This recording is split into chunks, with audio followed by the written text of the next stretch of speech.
Okay, we're going to call our regular meeting of Calimesa City Council to order. Today is Monday, July 20th, 6 p.m. Welcome, everybody. Thank you for coming. We are going to start with our roll call, please. Our City Clerk. Councilmember Cundiff. Here. Councilmember Garcia. Here. Councilmember Molina.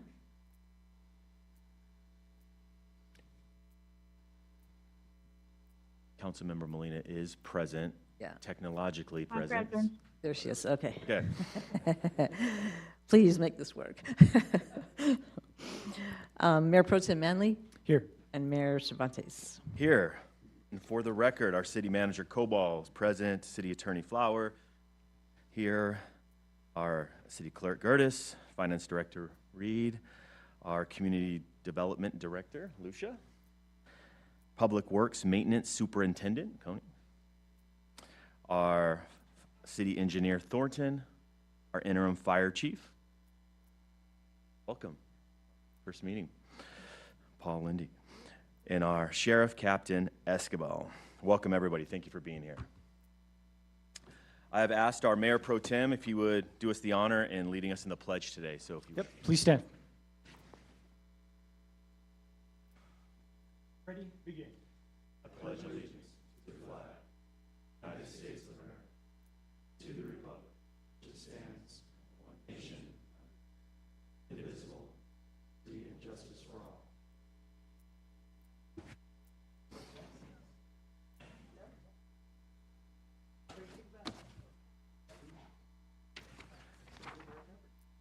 Thank you all. So we've had some technological innovations here to our meeting, and so I've been advised to read a blurb about that. So please bear with me as I state this for the record, and those to whom it is relevant, please take note, and if it's not relevant, just maybe it will be in the future.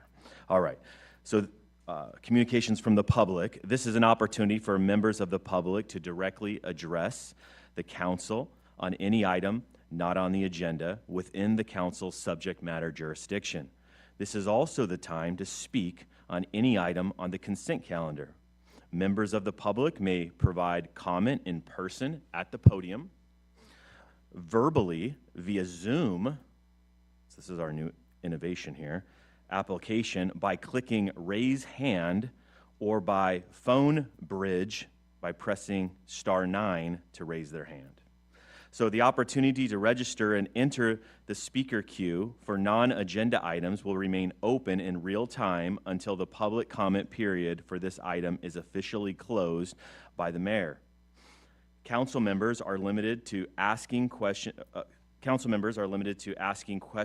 for clarification or making a referral to staff for factual information to be reported back to the council at a later meeting. Please direct your comments to the council, not to staff or the audience. There is a 3-minute time limit per speaker, so please respect that time constraint. So at this point, do we have any communications from the public? Yes, we do. We have one, and that is Maddie Bogue from SoCal Edison. Okay. Please step forward, Ms. Pope. Hello, hello. Good evening, everyone. My name is Maddie Bogue. I am your new Southern California Edison rep for the city of Calimesa. I'm here tonight just to give a brief overview on public safety power shutoffs, also known as PSPS. So wildfire conditions continue to intensify across Southern California. Hotter temperatures, drier conditions, and an early start to fire seasons mean that customers may experience more frequent and longer PSPS events in 2026. When fire conditions, including strong winds, dry vegetation, and low humidity, put our communities at risk, we may need to temporarily shut off power. We are regularly updating our PSPS criteria to better protect your residents and our customers. My goal is to ensure that we are aligned, informed, and ready should these conditions require these safety measures. Outages are challenging and a hardship for everyone, especially for residents who depend on electricity for medical needs. Most medical baseline customers qualify for a fully subsidized backup battery, and customers in PSPS-prone areas like Calimesa can receive rebates for portable batteries and generators. As you know, PSPS is a tool of last resort, but we want to encourage folks to prepare for all types of emergency, including power outages. I've brought flyers for the community and the council with information on resources to help customers prepare. I've left them at the front entrance. All this information can also be found at sce.com/PSPS. Thank you for your time. Thank you, Ms. Bogue. Any other communications from the public, general in nature? Looks like we do have one online, Joyce McIntyre. Okay, Ms. McIntyre.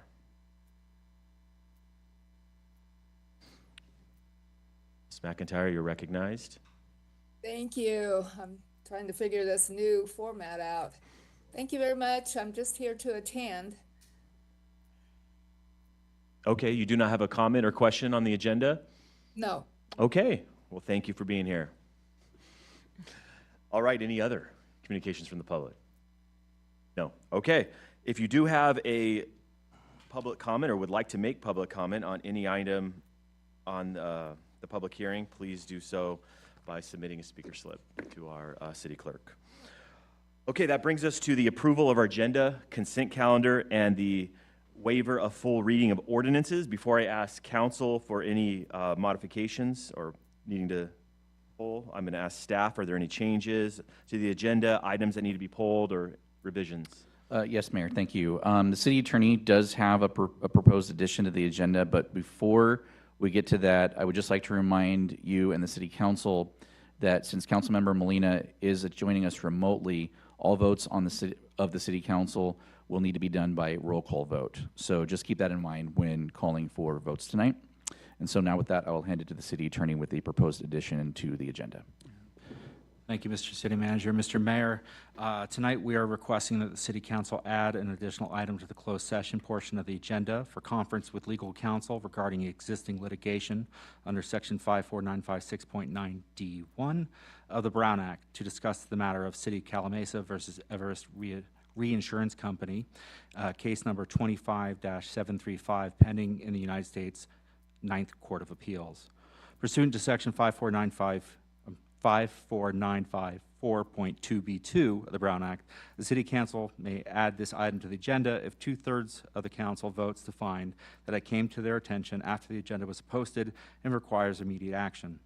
Those findings can be made in this case because the court issued an order in this case after the agenda for this meeting was published, requesting the parties in the case provide additional briefing on legal issues before July 30th, which is before the council's next regular scheduled meeting.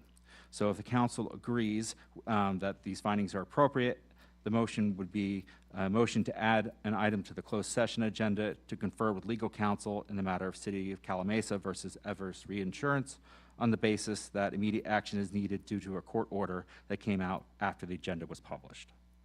And you could simply say what he said. Okay.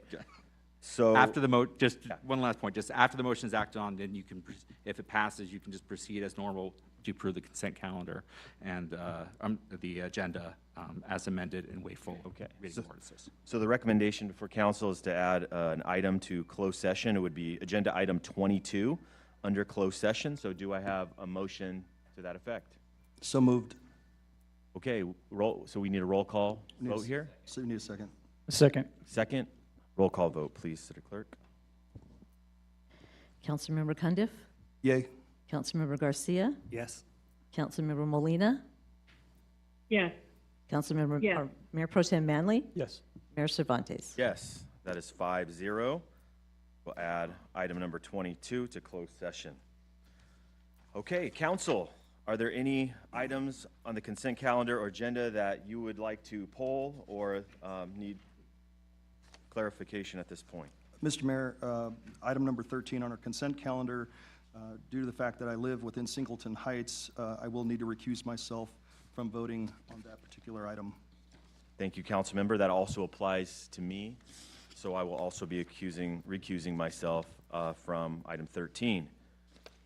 And for me, for item number 15 as well, with the rest of my two colleagues, I have to remove myself based on the summer wind trails that I live in the community. Okay, so Councilmember Garcia is recusing himself from item 15. Any other items? All right, so with that, we are going to need a motion to approve the consent calendar and agenda, full waiving of ordinances with those recusals in mind. So moved. Make the motion. This is Linda Molina.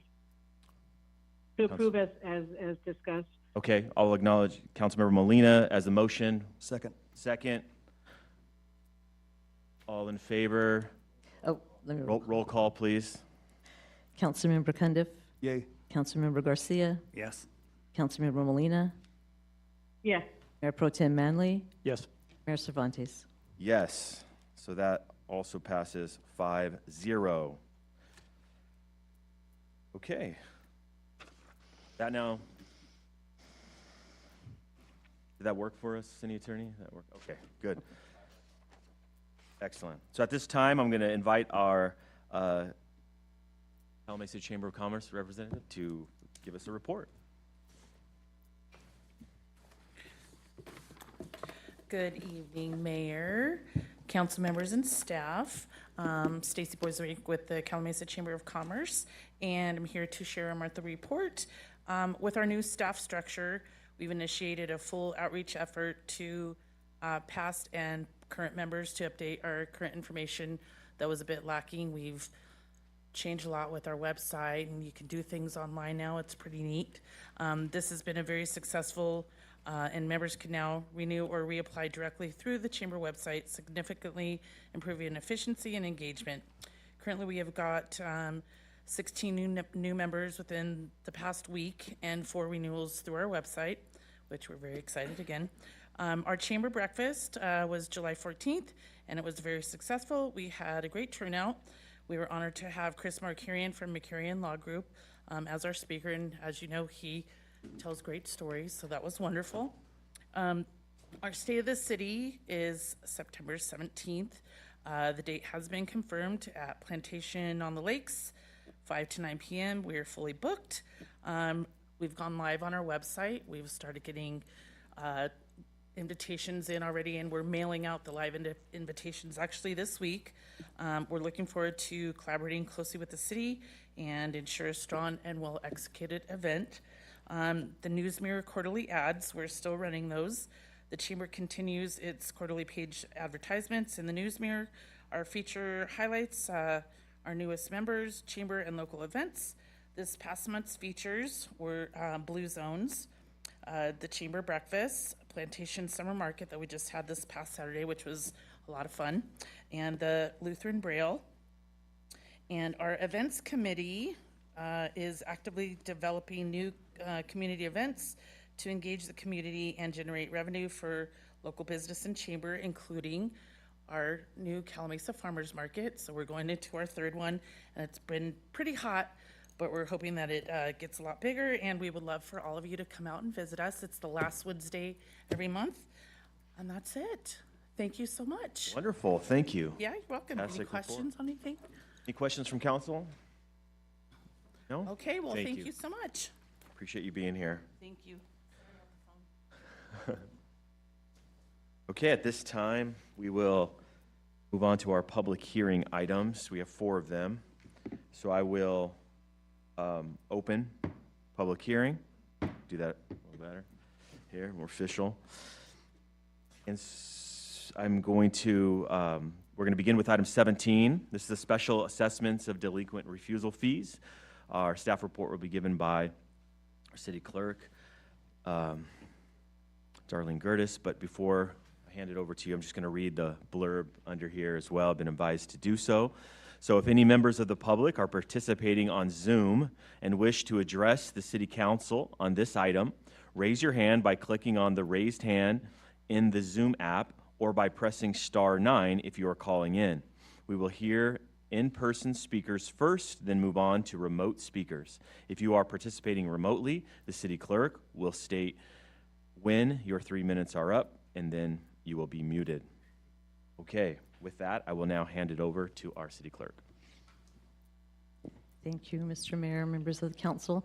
This is our annual public hearing for delinquent trash fees by various residents. I work with CR&R to make sure that that list is up to date. So this list that I have so far is up to date as of the 14th of July.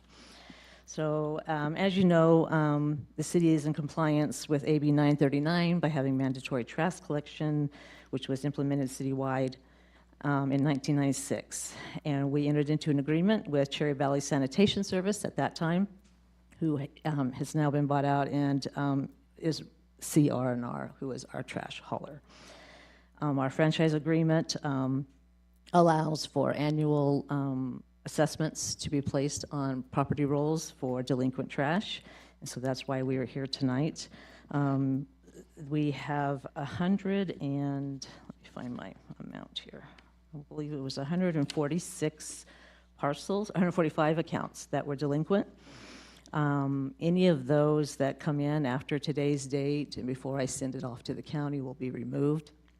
CR&R always sends me an updated list following the public hearing. So any of those that have paid will be removed from that list. Otherwise, those will be put on the list for the county, Riverside County assessors rolls. There is an administrative fee for the city, which is now $61, and then there is an administrative fee for CR&R, which is $80.70. So those are added to each of the delinquent amounts. With that, happy to answer any questions. I'm not sure if Alex or anyone is here. Oh, okay, Barbara's here from CR&R to answer any questions as well. Okay, so we had our staff presentation. Is that going to be our applicant presentation, or that is not? Yeah. No, yeah. Okay, yeah. So we're going to move on to public testimony. I do have two speakers who would like to speak on this item. First, we have Donald McCurdy. If you can come up and speak at the podium, please. Hi, my name's Donald McCurdy. I'm a resident here. I live right on County Line Road. Been here since 2005. Love the community. Just a little reminder. I think I'm here a little late though because I was gone for 6 months. I guess this has already been made mandatory. Even though it's been mandatory for a long time, I used to be able to get a pass on it because I'm not here all the time, and I do everything I can to not generate much trash and stuff. Now I'm stuck with this bill that I can't pay, that I'm living off a very slim retirement on, and I can't pay it. To make it mandatory with no other option to drive price down is basically government mandated monopoly. That shouldn't be that way. There should be a waiver. There should be a way out. I understand the arguments for cleaning up around the community, and you guys could all give me a hand and a bow, because the kids I've raised have kept the little hot rods out of here and the street closures, and they have turned it all to a bunch of redneck hicks that go out four-wheeling, and once a month they go around and they clean up all these areas around the schools out here, down back, what the heck's that school? Mason View, and stuff like that. I mean, I could have cried first time I saw it. It's not even something I made them do. It's something they took on their own, and they'll be the ones coming up. If there is an option to opt out of this, which there should be, then I'd like to know about it. If not, then I like I said, I'm probably too late. I should have been here when it originally got passed or something. But I just noticed when I was gone for 6 months, I came back and I had 3 months of R&R bills and trash cans sitting in my yard that I'd never ordered. One other thing. CR&R, before whatever happened, if you called them and needed a trash can, they would have a truck back there within 10, 15 minutes. This happened a month ago when UPS was parked out in front of my house, and the trash truck went by. I went down, caught the trash truck, told them to go back. They ignored me, so I called CR&R. They told me they'd take care of it. That trash can sit there. 6 phone calls later, it sat there till the next pickup cycle. Our customer service, when you make it mandatory, goes right out the window. That's no longer the motivating factor for getting somebody's business. They're mandated. Now they can just go drop trash cans on every property there is and start accumulating it up on the property taxes and getting their fee and stuff like that. I just think it's a bad idea. Takes your bargaining away, you know, to compel them to do anything. Once you make it a law, they don't have to listen to you no more. Everybody owns every property around here, dump trash cans on it, and If they don't pay the bill, we'll put it against their taxes. That's a great way to expand your business. Not a way to expand your community. You guys remember Black Lives Matter, that the stuff that was going around, stuff, it was Calimesa that had homeowners on their roofs with guns. Those were homeowners ready to defend this property. When you do stuff like this, you start making it, instead of our community, you start making it feel like us against them. And you're them. We don't like that. This is the best town. I mean, I've been all over this United States. This is where I stopped to raise my kids in 2005. Your time is Sir, up. thank you, sir. Thank you. Thank you, guys. Yes, thank you. Thank you for being here. Is it accurate that there's no recourse for gentlemen at this point, or? Yeah, mandatory trash is state Yeah. law. Okay. Yeah, Yeah. he has to not much have do. trash pickup. All right, so you said we have another, Yes, I have one more speaker. Ernest Ingalls.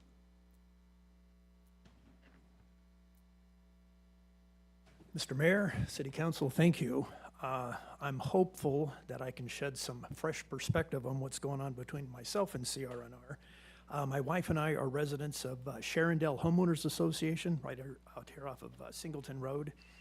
We recently purchased a second property, and the house was in distress. It took 16 months for it to close. That in and of itself is quite a story. Before it's not occupiable. It was a house in distress.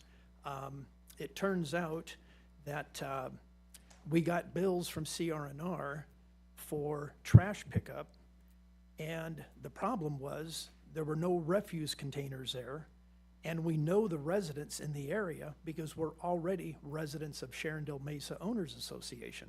We live on Sharon Way. The property in question is 9435 Del Mesa. So when I called CRNR, they informed me, well, that curbside pickup is mandatory. Well, I'm a retired Washington State general contractor, and King County implements the same thing. I'm not unfamiliar with that. That's not so much the issue. The problem was I'm being asked to pay for something that I never received. They've never picked up. I don't have the refuse containers. And whenever I've called CRNR, pleasant bunch of people, but it seems like the proverbial left hand doesn't know the right hand.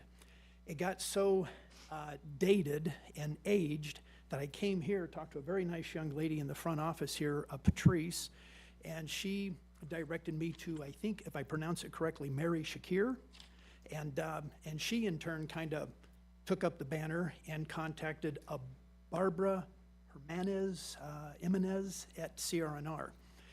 Now, she called me back and said that she had spoke with Barbara. All the charges would be dropped. In the meantime, I had sent videos, emails, pictures. He wanted statements from Southern California Edison Natural Gas, proving that I owned the property, complied with all of that, and the debt continued to grow. Well, then when Mary stepped in, she called me back and said, okay, I've talked with Barbara. They're dropping all of the charges, and they will not do any service until they hear from you. Wife and I go on vacation in North Carolina, just came back. I've got a door knocker placard hanging on my gate that new service is going to start. Now I've got a second account number. It's in arrears. I've got a notice for that.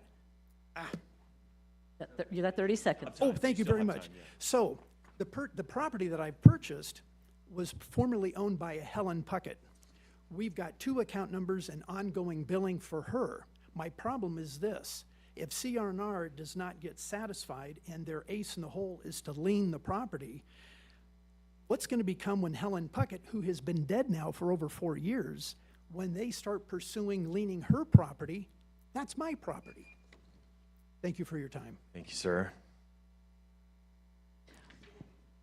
Barbara is here from CRNR, and she might be able to enlighten us on Yeah, I would this like to issue. invite Barbara to the podium. Maybe you can address some of those concerns. Yeah, thank you. Good evening, Honorable Mayor, City Council, and City staff. Yes, my name is Barbara Jimenez, and I'm with CRNR, and I can help both these gentlemen. I do remember you, sir, talking with Muddy. We can take care of that.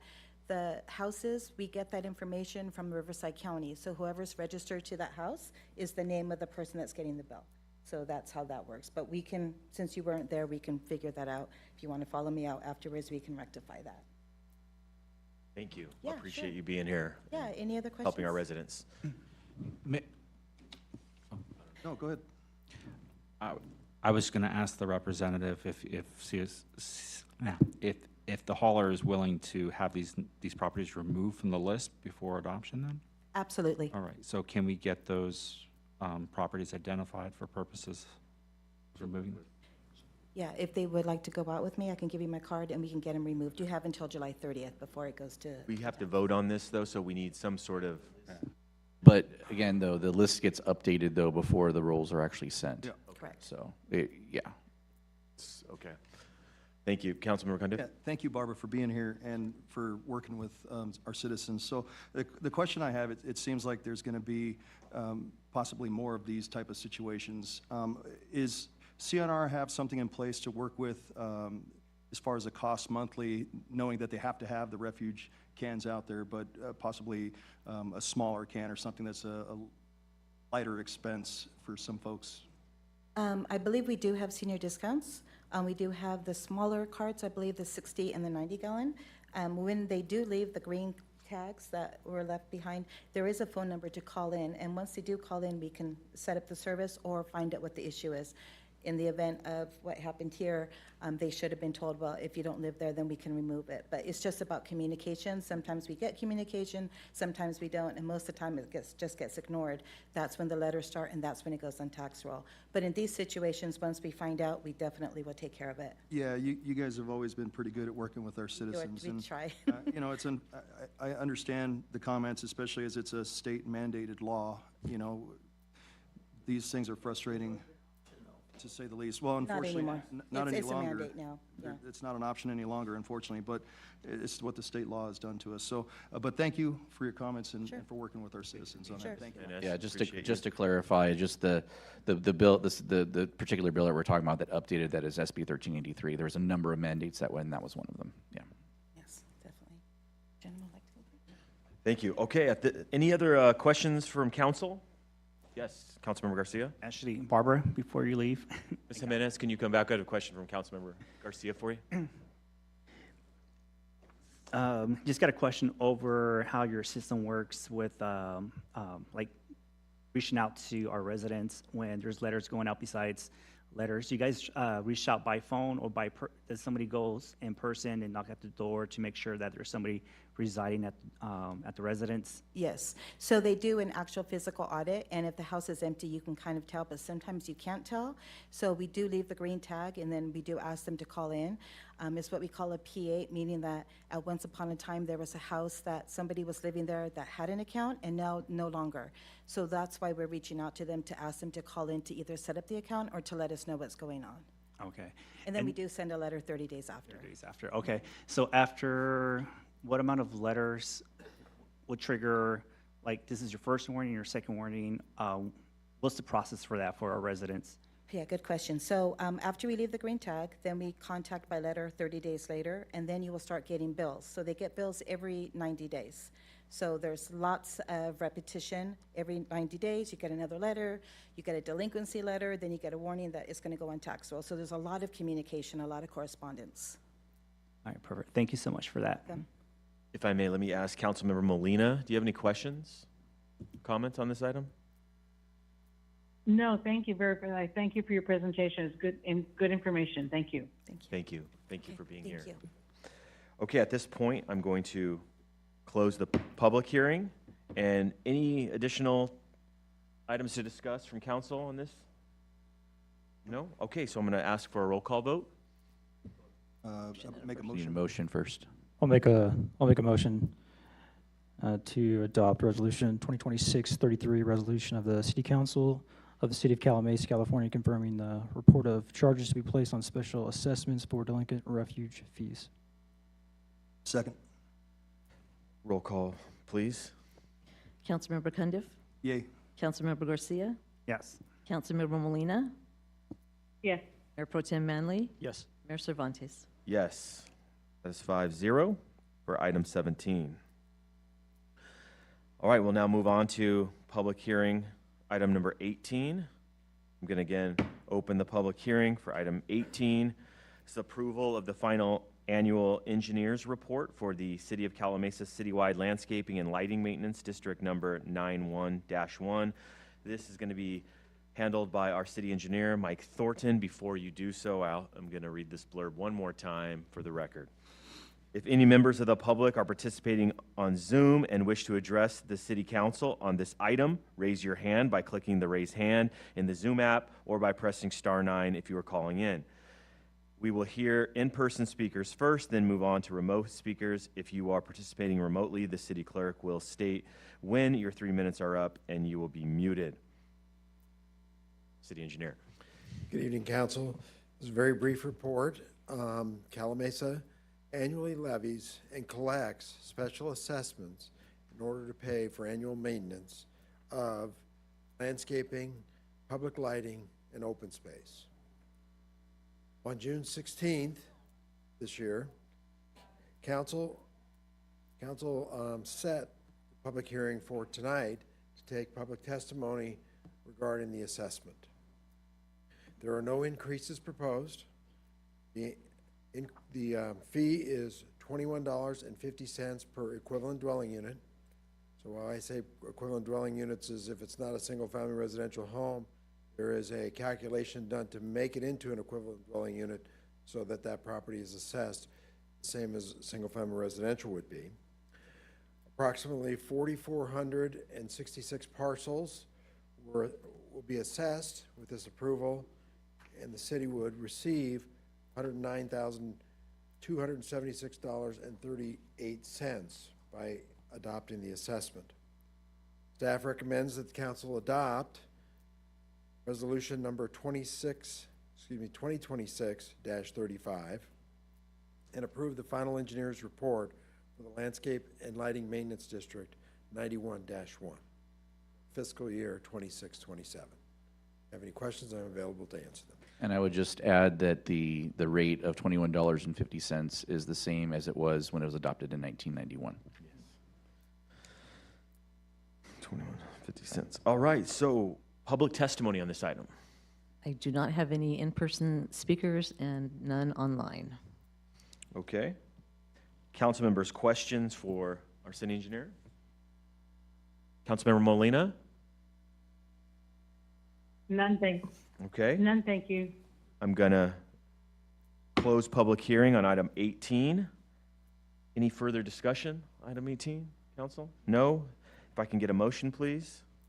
I'll make a motion we adopt resolution number 2026-35, resolution of the City Council of the City of Calimesa to approve the final engineer's report for landscaping and lighting maintenance district number 91-1 for fiscal year 2026/2027. I'll second. And can I get a roll call vote? Councilmember Cundiff? Yay. Councilmember Garcia? Yes. Councilmember Molina? Yes. Or Mayor Pro Tem Manley? Yes. Mayor Cervantes? Yes, so that is also 5-0 for item 18. Moves on to public hearing, item number 19. I'm going to open the public hearing for item 19. This public hearing has to do with environmental assessment number 25-02, zone text amendment number 25-03, major development plan review number 25-01, conditional use permit number 25-01, and tentative parcel map number 39386 relating to the construction and operation of a new 362 square foot Quick Quack car wash facility within the shops at Calimesa. To handle this is our staff report, but before we do so, do I need to read the blurb again? I think people are catching on, they think by now, so I think Thank you. we're good. All right. You no longer have to read the blurb. That's a win. Sorry. All right, at this point, if we could. Thank you. Report. Yes. Good evening, Mayor, members of the City Council. Thank you for being here tonight. Item number 19 is a public hearing for a proposed Quick Quack car wash located at 1168 Calimesa Boulevard. The applications presented before you this evening, as you mentioned, are Zone Text Amendment 25-03, a Development Plan Review 25-01, Conditional Use Permit 25-01, Tentative Parcel Map 39386, and Environmental Assessment 25-02. Okay, so for the project location, as I mentioned, it is located at 1168 Calimesa Boulevard.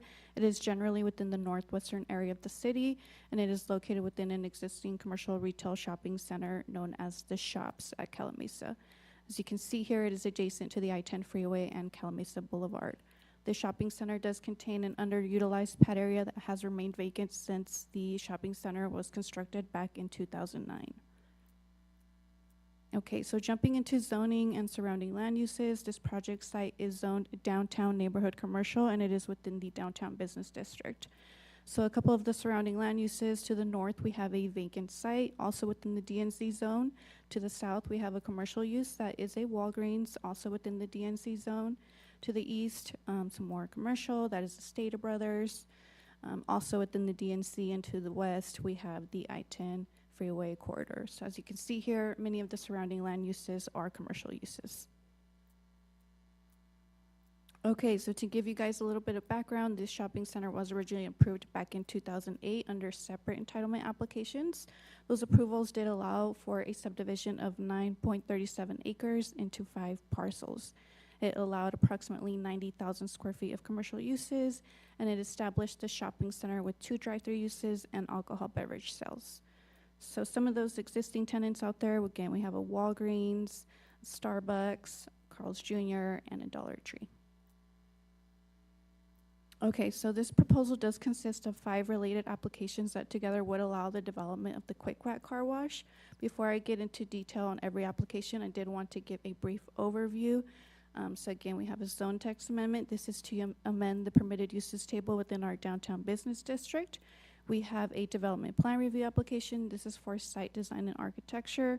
We have a CUP for operation of the use, a tentative parcel map to create a separate legal parcel, and environmental assessment for a CEQA addendum. Did want to briefly note that although some of these applications will not typically be presented before the council, because this project does include a request for a zone text amendment, it is being brought together for consideration for the council.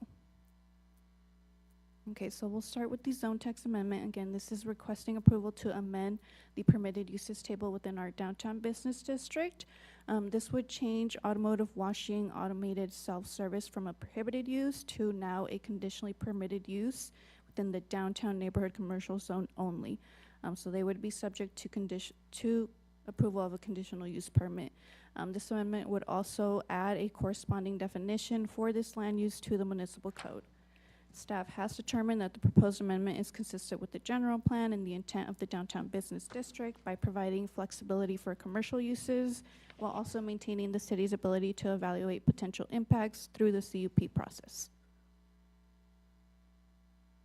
Okay, now getting into the development plan review. This is a request to construct a 3,362 square foot automated express car wash tunnel.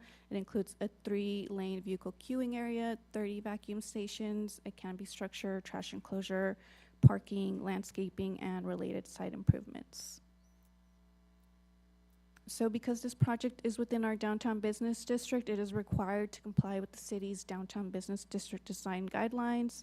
Staff finds that the proposed design is consistent with those guidelines and would enhance the overall appearance of the shopping center. Because it is subject to those guidelines, the applicant did incorporate masonry accents, metal roofing elements, and architectural tower elements.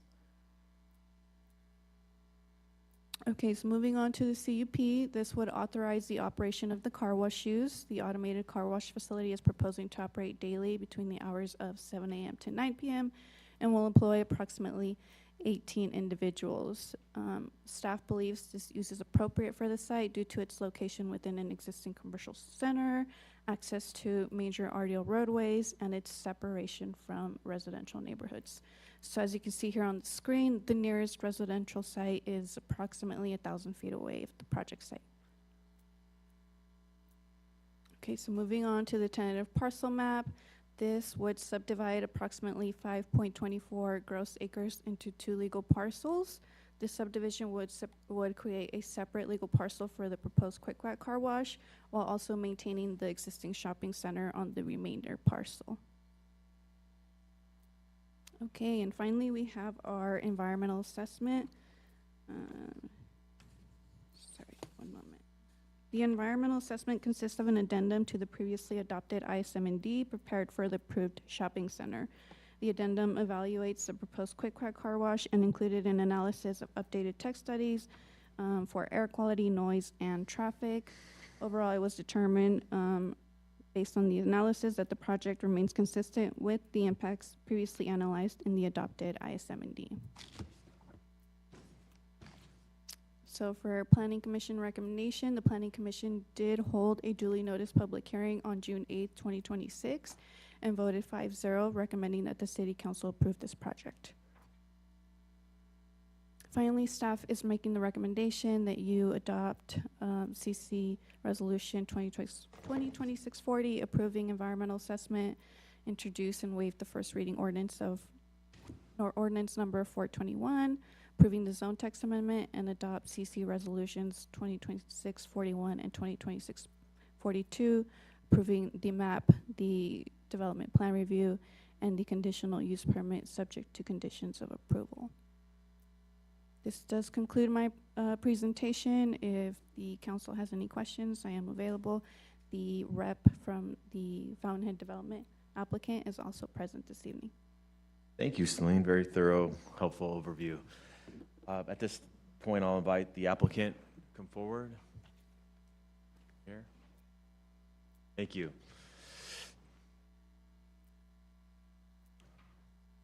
Did you have any comments or additional information for us? No, I don't. I'm so sorry.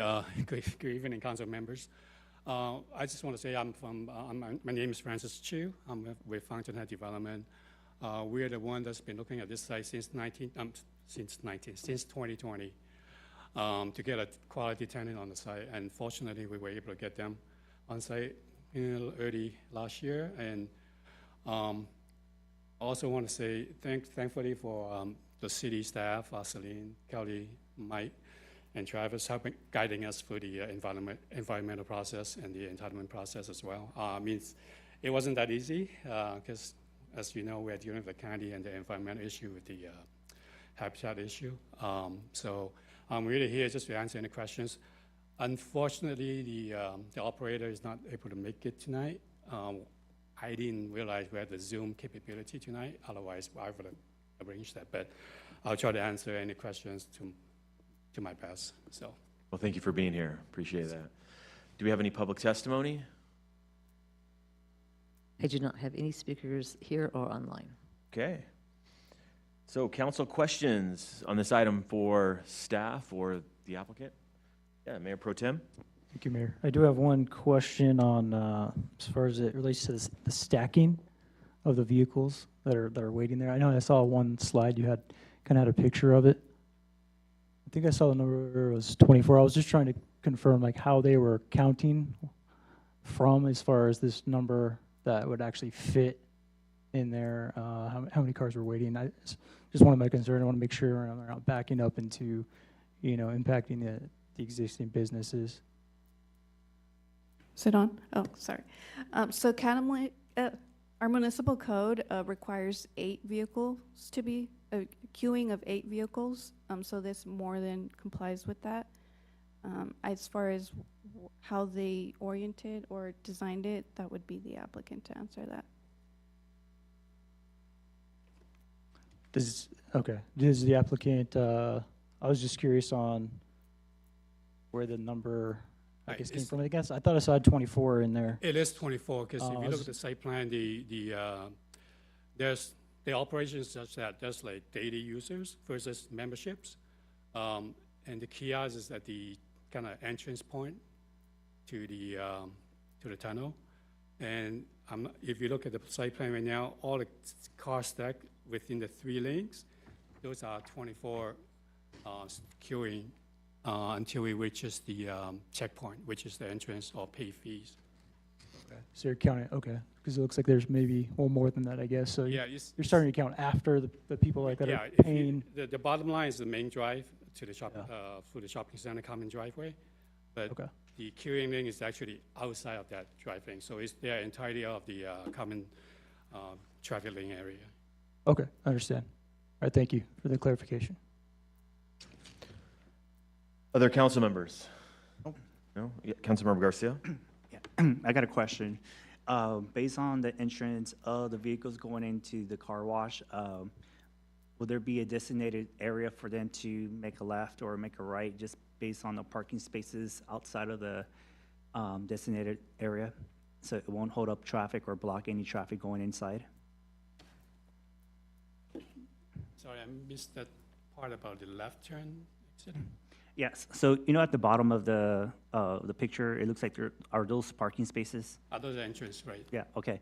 So when the cars are entering the car wash, will there be a designated entrance for them to either make a left or a right, to just more of a controlled traffic? It's, that area, what you're seeing there is just entrance only. There's no left or right. Did I answer your question? Yeah, okay, so the parking spaces are at the bottom, right? So if I'm entering the parking space, would there be like a designated area where you have to follow to enter the car wash? Oh, yeah, I mean like directional signage. We will be. Okay, so instead of, so there won't be any cars blocking any of the parking spaces, correct? No. Okay. Mike can also touch on the circulation that was analyzed. I think that would be helpful, Mike, if you could run us through the circulation, how this is going to work in that with the existing stalls and businesses. So the aisle that will serve the parking area that's kind of toward the bottom of the screen here will be open, and traffic can go both ways. It turns into a car wash in the area where it's taxed there as shown, would work its way through the exterior car wash, and then to the left of the exhibit is where vacuums they'd stop and vacuum and do before they discharge and leave the facility. The site plan has been reviewed and approved by the city's traffic engineer, so the circulation does work. Does that answer your question, Councilmember Garcia? Yeah, it does. I just want to make sure no one's being blocked into their parking spaces when they're trying to exit. So I just want to make sure there's enough traffic flow going around to enter the car wash. I also want to mention that there's two types of users. One is a single use customers. The other one is membership customers. The gates are controlled by cameras, so they recognize the driver's license, I mean the car license, and then it's just automatically open. So there's not really a waiting time per se. So is the exit going to be right where the subway is essentially now? So yeah, so we're kind of just to the left, the right of center, where it curves to the right, where the stacking starts. The cars go through there. There's a gate that right there where it's pointing right there. Then once they go through the gate, they go around and into the car wash right there. They go through the car wash, and then they come out this way to the vacuum, and then they vacuum their cars, and then once they do, they go out to the left there, and that's where they exit. And so that's the flow. Okay, and they use the exit that's existing by Starbucks, and is that going to be the exit that they use? No, it'll actually be next to Subway. So there's the there'll be an exit there, but then their main arterial that they'll get to back to Calimesa Boulevard will be that. It'll I don't know if it quite lines up with you can see it right there. So yeah. So you can kind of see the whole center there. So there's going to be a gap between the end of the existing strip mall part, which is where Subway is, and a couple other businesses. That's where they'll come out.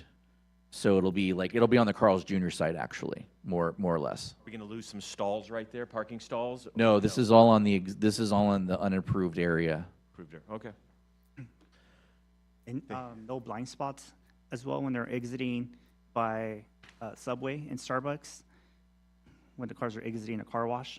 Now there's a clearance like 35 feet triangular vision triangle, more than that. Okay. All right, thank you. Thank you. Any other questions? Councilmember Molina? None, thank you. Thank you. None, thank you. Any other items to discuss, council? Any further questions, concerns? All right. I just have some comments. Please, okay. I'm going to close the public hearing, and then Mayor Pro Tem, please. All right, thank you, Mayor. I think one of my concerns, like I mentioned, being the backing up of the vehicles. So it looks like it's pretty adequate as far as them queuing up. I know it moves pretty quick, the model here. So definitely, I think there's more than enough space there to address that issue. They mentioned the separation from the residential area, so I think it's a good separation as far as its location up against the freeway. So I think that part will be an issue. And given the existing businesses that are there, I think it's pretty consistent with what's going on over there. And I think it could potentially add maybe a boost there, some extra foot traffic to fill out the rest of that complex there. Maybe some more foot traffic in there, maybe improve business there. So those are my thoughts. So I'm in favor of it for those reasons. Thank you, sir. Any additional comments? Questions? Mayor, Yes, Mayor, please, if I Councilmember may. Molina.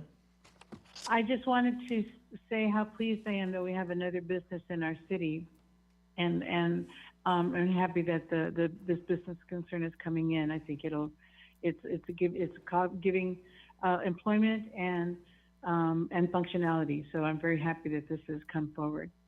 Thank you. Thank you for that. So if there's no further comments or questions, there's several resolutions that need to be adopted. So can I get a motion? I want to make a resolution to adopt CC resolution number 2026-40 environmental assessment number 25-02, approving an addendum to the previously adopted initial study medicated negative declaration IS-MND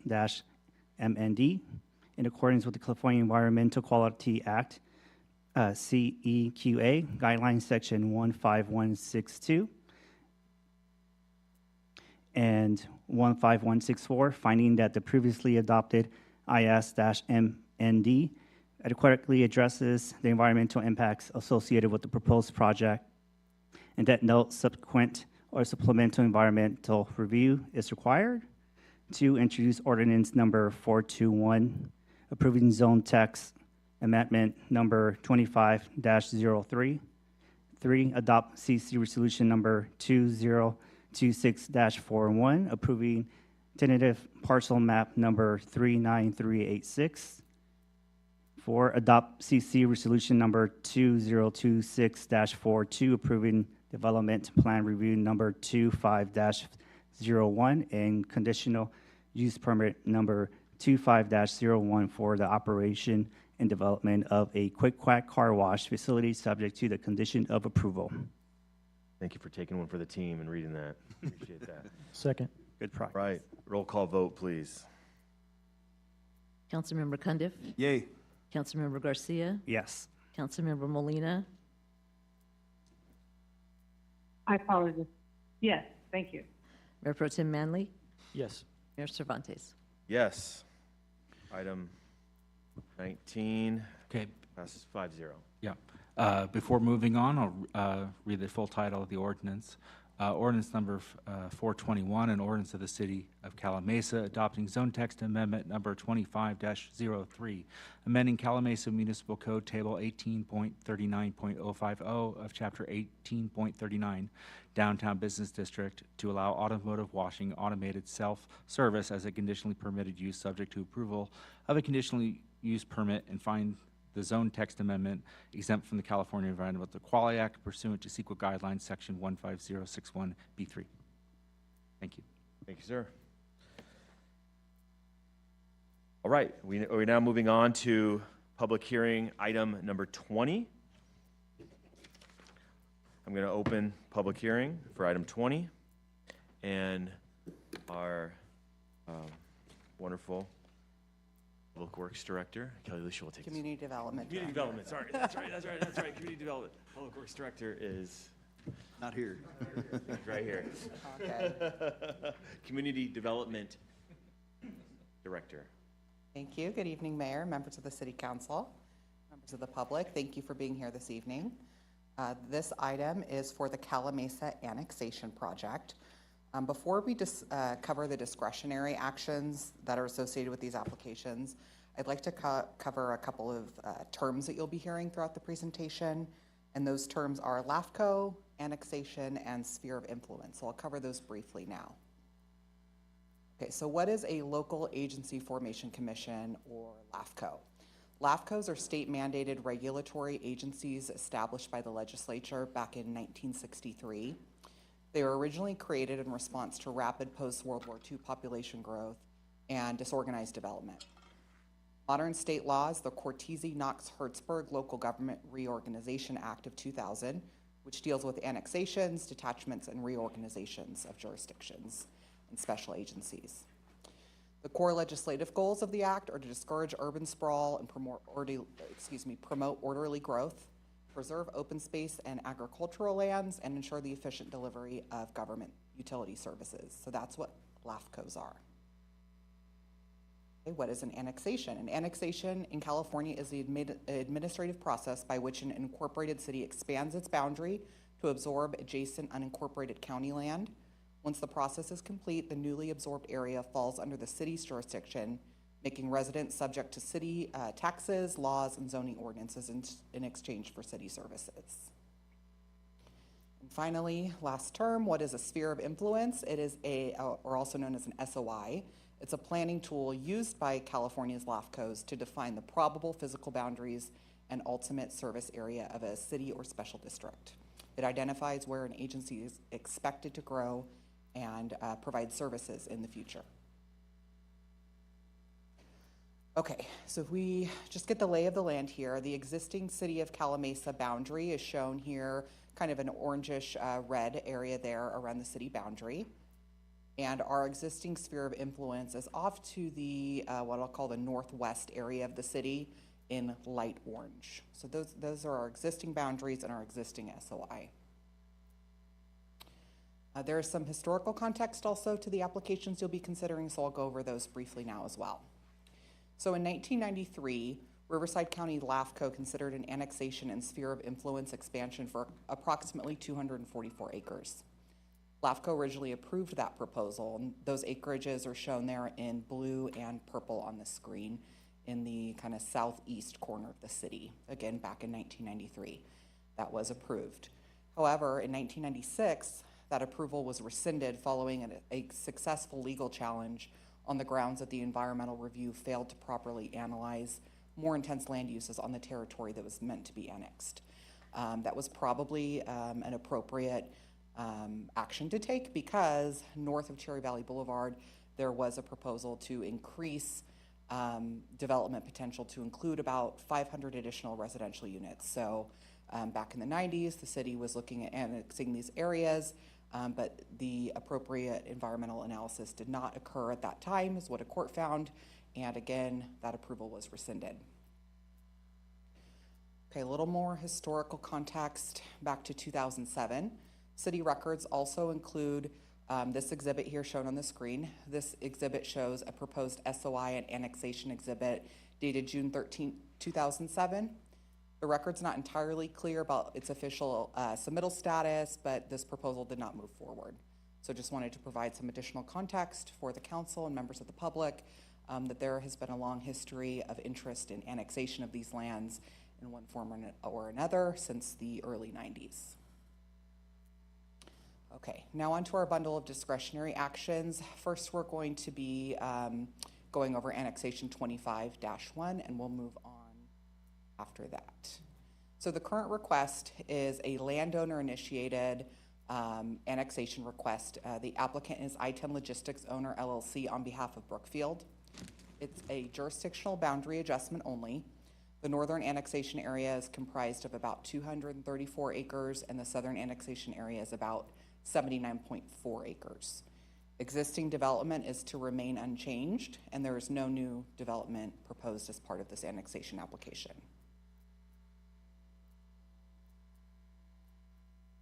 Okay, so here you see the northern annexation area shown here in blue, contains the two existing logistics buildings north of Cherry Valley Boulevard. And in purple, the southern annexation area that was added as a requirement of LAFCO. being that you can't create an quote-unquote island of an incorporated area. So when jurisdictional boundaries are determined, LAFCO does their job. They look at who serves what, where, and if there are any of these islands or kind of holes or pockets, however you want to describe it, of unincorporated area that would create challenges for providing service. And so when the application was first submitted to the city, it was only for the area shown here in blue. But through the application process, it was identified to the city and the applicant that the area in purple, south of Cherry Valley Boulevard, needed to be incorporated into one jurisdiction or another because of this inability to create an island. Okay, this slide gets a little busy, so I'll go through it quickly. I wanted to show the council and members of the public the property ownership kind of makeup here and what we have going on. So there are 3 owners north of Cherry Valley Boulevard. That's I-10 Logistics, owner on behalf of Brookfield, shown in blue. We have Yucaipa Valley Water District, owns some water tanks there in dark blue. And then at the top of the screen, there's a private owner that owns some acreages there at the top. So those are the owners to the north. To the south, there are 7 owners, and I'll go through these quickly. Again, it's a number of combination of LLCs and individuals that own these parcels. So there's one ownership there shown in pink, another in orange, another yet in yellow, 4th in gray, got another owner shown in green, one in purple, and one in red. So the purpose of this slide is just to show the council kind of the acreage and ownership breakdown for the various annexation areas, both north and south of Cherry Valley Boulevard. Okay, so earlier in the presentation, I said that existing development would remain, and so you may be asking yourself, what is out there today?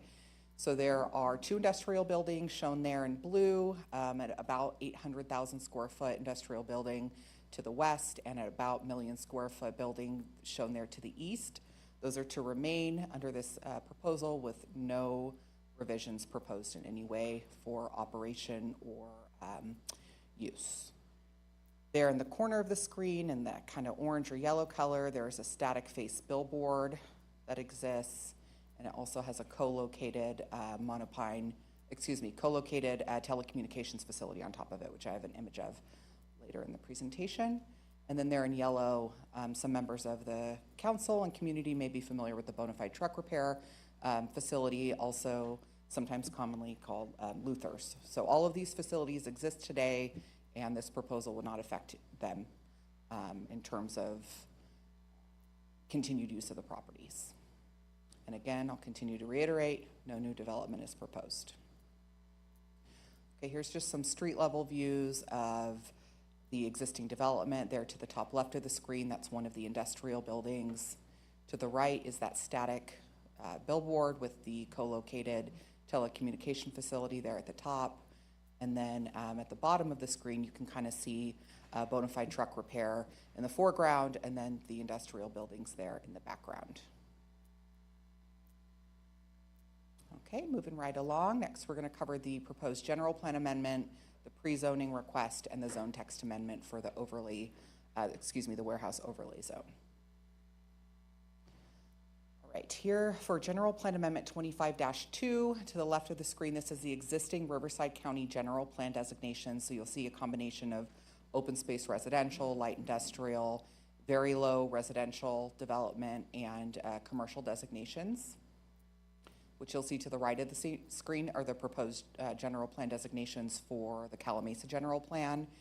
They're not identical, but there was a very concerted effort to make them as close as possible to just bring over the zoning and general plan designations that exist in the county, to bring those over to the city of Calimesa. So there was a thorough review done and a concerted effort to implement what a like-for-like general plan designation. There's the general plan. The County of Riverside has a 2-map system, so their general plan map is different from their zoning map. City of Calimesa has a 1-map system, so we have the same. So the last slide was general plan. This is zoning. Under Riverside County, there's a combination of industrial park, controlled development, what they call RA, residential agriculture, and commercial uses.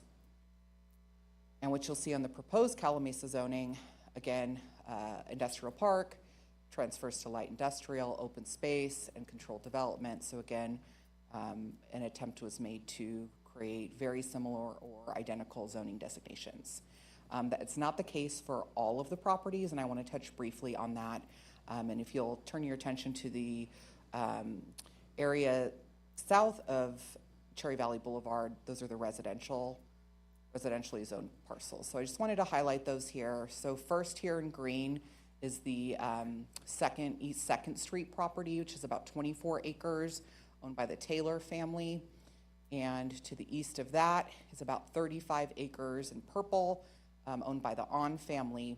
So these are the two instances where we didn't have exact like-for-like zoning, and we weren't able to just exactly match that. So under the county designation, these parcels currently have 1 acre lot minimums, and under the proposed and closest possible Calimesa designations, it would be residential estate with 5 acre lot minimums. And I think the council has received some communication from the property owners, providing their opinion on this, this proposed change. And what I wanted to make sure that the council was clear about is that although this application that's before you tonight seeks to change the zoning of these properties, the intention was to not create environmental impacts as a part of these bundle of application. And if in the future, should the council approve this application, and should LAFCO ultimately approve, and if these parcels come into the city stands willing and ready to confer with the property owners to discuss their intended use of the properties and to have discussions regarding whatever zoning they may like to apply in the future. In the future with the related environmental analysis that would need to go along with that. And Kelly, can I just point out too, that they have the opportunity to do that under the county. So whether it's in the county, the city of Calimesa, the city of Beaumont, the landowner has the ability to do that with any of those agencies. So changing the agency that they're within wouldn't change that option for them. Thank you, Will. Okay, moving right along to the zone text amendment. So there is a component of this application, the ordinance that's in your packet, that includes a creation of a new warehouse overlay zone district. The purpose of that district, and it changes a number of tables and development standards in the municipal code, would be to conditionally permit warehouse buildings no larger than 1.1 million square feet in size. And you might ask yourself, why should we do that? Well, the reason is we have these two buildings that are requesting to come into the city, and it is not desirable to have what's known as a legal non-conforming land use for a number of reasons, for property ownership's perspective, including insurance considerations, resale, and whatnot. And so the intention was that if this application comes into the city, these buildings would be fully conforming to the zoning district, which, as the council is aware and the community may be aware, we have a 250,000 square foot maximum restriction on industrial buildings in the city. And so these buildings don't meet that restriction, hence the need for the overlay zone district, which would fully legalize them. And happy to answer any questions that the council may have regarding that district. Okay. So we have got 2 conditional use permits, so consistent with other zoning restrictions that we have in the city, industrial uses are subject to conditional use permits, and so that overlay zone district would allow the buildings to remain subject to these 2 conditional use permits. And there are a number of conditions here in the packet. I won't go through every single one, but they're related to ongoing maintenance, future tenant requirements, fire requirements, and whatnot. And these CUPs would only apply to the 2 industrial buildings that are shown here on the screen. Right. So finally, all of these applications were collectively analyzed under one environmental document, the whole of the project under CEQA. This is EA 25-8, in which a negative declaration was prepared. The project is comprised of an administrative adjustment to the boundaries of the city and 2 CUPs for the existing industrial buildings. So the analysis, went through all 20 resource areas shown on the screen, including aesthetics, air quality, biology, tribal cultural resources, land use and planning, and so forth. And the analysis concluded that there would be no impacts to the environment. Reason being, there are no physical changes associated with this bundle of applications. Only administrative in nature, and no new development is proposed. So a negative declaration was prepared, and a revised final negative declaration is attached to the staff report for your consideration. The notice of intent for the negative declaration was circulated for public review from April 17th, 2026 to May 18th, 2026. There were a number of written comments that were received from the following agencies and organizations during the review period. Copies of all public comment letters that the city received are attached to the staff report. They include letters from the City of Beaumont, Beaumont Cherry Valley Water District, the Ucaipa Valley Water District, a legal firm that goes by Safer, U.S. Fish and Wildlife Service, Southern California Gas Company, and Riverside County Department of Environmental Health. Right, so at the June 22nd Planning Commission meeting, comments were made in reference to the negative declaration's discussion of Beaumont Cherry Valley Water District's sphere of influence in the southern annexation area. The negative declaration was modified and updated to accurately represent the current municipal wet utility and sphere of influence boundaries in the northern and southern annexation areas. And pursuant to CEQA guidelines, recirculation was not required. Okay, so we've heard a lot of discussion about municipal and utility boundaries. So you might be wondering to yourself, well, who decides? So here's the city's jurisdictional boundary and SOI here. But utilities, who decides? LAFCO. So I just wanted to be very clear to everybody watching that who ultimately provides utility services to these properties is not determined here by the City Council, it's determined by LAFCO. And with that, I'll pass it off for a few slides for our city manager to cover. Thank you, Kelly. So the first thing when we look at fiscal impacts is we look at is when an area is being annexed is the property tax distribution. So I've discussed this in previous presentations with the council during budget time. So this is the particular breakdown based on Prop 13 and subsequent state legislative actions that govern the distribution of property taxes. So the table shows the current distribution on the left with those areas with those in red showing impacts of the shift from the county to the city itself. So the first two at the top are governed by a master property tax transfer agreement between the city and county, which was adopted in 1992. And this calls for 75% of the county general share to be retained by the county, and 25% of that share shifts to the city. So that ends up being 3.31%. In addition, under that agreement, fire services are shifted 100% from the county to the city. So we get the entire 5.19% to take over for fire services. So the reason for the VLF ERAF shift at the bottom there has to do with how much is taken from various agencies to ERAF. So the county, under state law, must share a larger portion of their property tax with the ERAF, which is the Education Revenue Augmentation Fund. So, so some of those funds come back to the city. It lowers the amount of ERAF, and those funds are then shifted to the city. So that's why you have an additional 3.57% that comes to the city out of that ERAF shift. So because just as an aside, the larger ERAF shift from the county is one of the reasons that the county has been reluctant to negotiate a different annexation split. I know that's been a big issue in the county for a number of years, but that is one of the reasons why they're reluctant to do that. So the three areas that are in purple, that's CSA 27, Beaumont Library, and Beaumont Cherry Valley Recreation Park District. Those are other agencies that are impacted by the annexation as a result of the city assuming responsibility for the particular areas of interest for those agencies. So all of those amounts that are highlighted in yellow on this slide are shown in the table to the right, just to kind of give you a sum total. So the result of this would be the city would have just under 19% of the ad valorem property tax coming to the city. And there's one important note here. The annexation does not result in any changes to taxes. It just changes how the property taxes that are already being paid, how they're distributed. So they pay the exact same tax bill. It's the 1% ad valorem tax at the top of there's other types of assessments, but those are other agencies. So it doesn't change the amount of taxes, it just changes where those taxes go. So next slide, please. So now this just shows you post-annexation. I know it's kind of small, but the this just shows the breakdown after annexation, the approximate dollar amount to each entity.